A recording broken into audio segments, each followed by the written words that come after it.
सहारा group ने 6 सितंबर को Adani property के साथ 88 प्रॉपर्टी बेचने का समझौता किया, जिसे कोर्ट से मंजूरी चाहिए। अब आप सोच रहे होंगे कि यह मामला क्या है कि 88 प्रॉपर्टी बेचना पड़ा। तो SICCL ने बताया है कि यह डील न सिर्फ उनके संपत्तियों से अच्छी कीमत निकालेगी, बल्कि कोर्ट के आदेशों के मुताबिक बकायों का भुगतान करने में मदद करेगी। बकाया क्या है वो भी आपको बताएंगे। अब सहारा इंडिया कमर्शियल कॉरपोरेशन लिमिटेड, जिसे SICCL कहा जाता है, उसने सुप्रीम कोर्ट से अपनी महाराष्ट्र के अंबी वैली और लखनऊ के सहारा शहर सहित 88 प्रॉपर्टी अडानी ग्रुप को बेचने की इजाजत मांगी है। कंपनी की मांग पर 14 अक्टूबर को सुनवाई कोर्ट में हो सकती है, यह बात अभी कही गई है।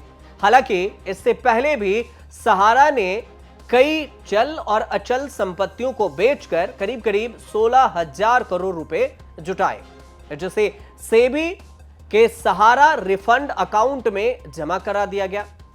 कंपनी के निवेशकों और अन्य लोगों को उसका बकाया यहीं से मिलेगा।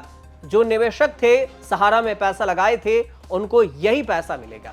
अब सहारा ग्रुप की कई प्रॉपर्टीज गौतम अडानी की झोली में गिर सकती है।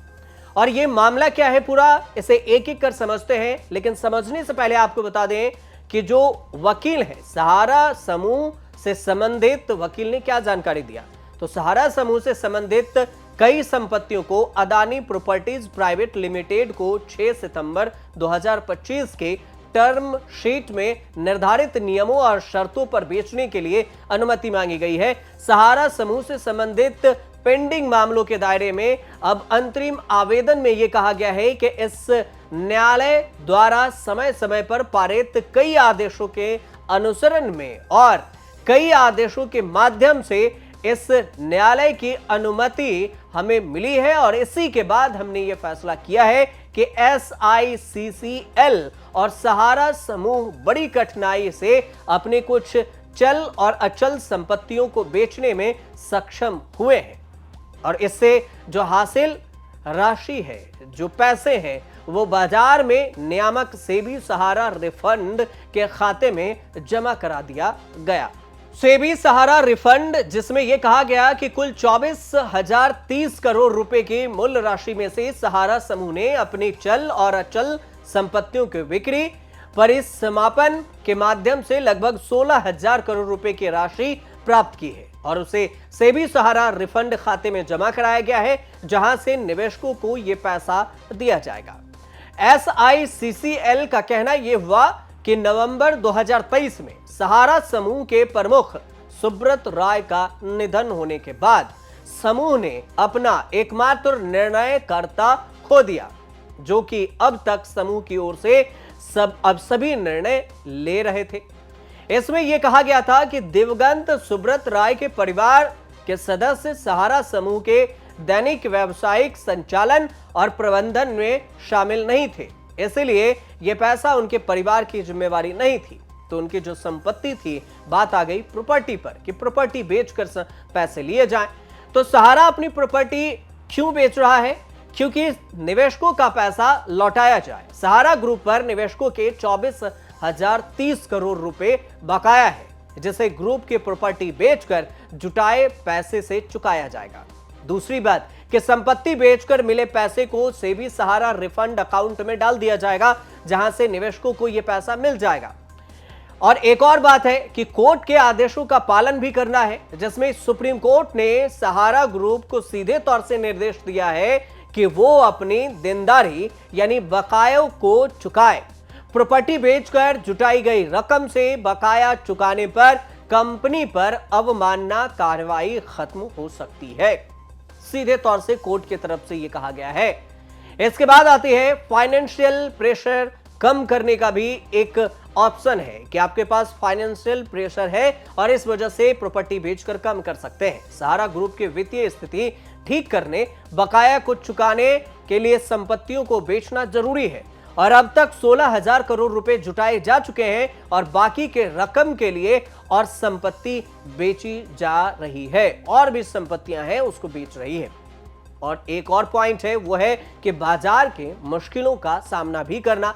खराब मार्केट कंडीशन है, मुकदमा, जांच एजेंसियों की कार्रवाइयों की वजह से भी प्रॉपर्टी बेचना मुश्किल हो रहा था। तो इसमें कोर्ट का आदेश दिया तो अदानी के लिए भी अच्छा होगा, सहारा के लिए भी। अदानी प्रॉपर्टी के साथ डील से सहारा को अच्छी कीमत और तेजी से लेन देन का मौका भी मिला है। अब बात करते हैं सुब्रत राय की मौत के बाद जो फैसले हुए उसके। ग्रुप के मालिक सुब्रत राय की नवंबर 2023 में मौत होती है और इसके बाद ग्रुप में फाइनेंशियल डिसीजन लेने वाला कोई नहीं बचता। परिवार ने निवेशकों के हित में संपत्तियों को जल्दी और ज्यादा कीमत पर बेचने का फैसला किया। क्यों किया?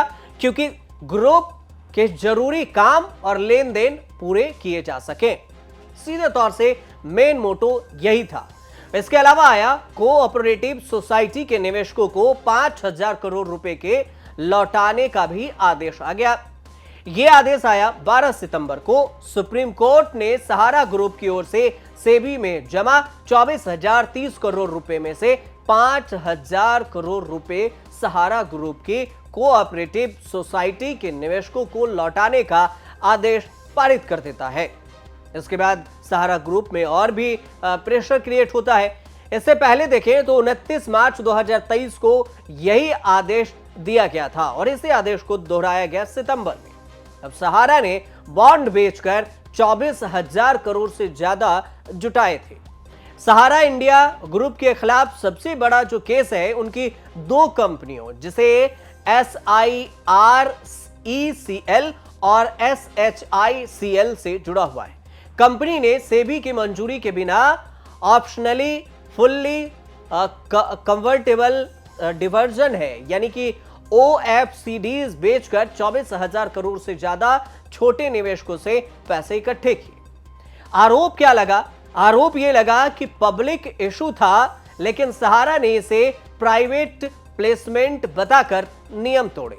मार्केट रेगुलेटर सेबी के आदेश दिया कि बॉन्ड जितने भी हैं उस बॉन्ड को बेचना बंद करें, निवेशकों के पैसे लौटाएं। सहारा ने इसे कोर्ट में चैलेंज कर दिया लेकिन सुप्रीम कोर्ट ने 2012 में ही सहारा को 15% ब्याज के साथ पैसे 3 महीने में लौटाने को कहा और यह टाइम 2012 में ही दिया गया था। धीरे धीरे यह मामला बढ़ता गया। सहारा ऐसा नहीं कर पाया और तो उसे 3 किश्तों में पैसे लौटाने को भी कोर्ट ने कहा कि आप पैसे 3 किश्तों में लौटाइए। सहारा इंडिया ने 5120 करोड़ रुपए की पहली किश्त जमा कर दी लेकिन दूसरी और तीसरी किश्त जमा नहीं की। तो सहारा का यह कहना था कि वो पहले ही 90% निवेशकों के पैसे लौटा चुका है और अब उसके पास पैसे इतने नहीं हैं कि निवेशकों के पैसे लौटाए जाए। तो सहारा इंडिया का नाम जब जब आप सुनते हैं तो आपके दिमाग में एक ही चीज आता होगा और वो है कि चीट फंड का मामला।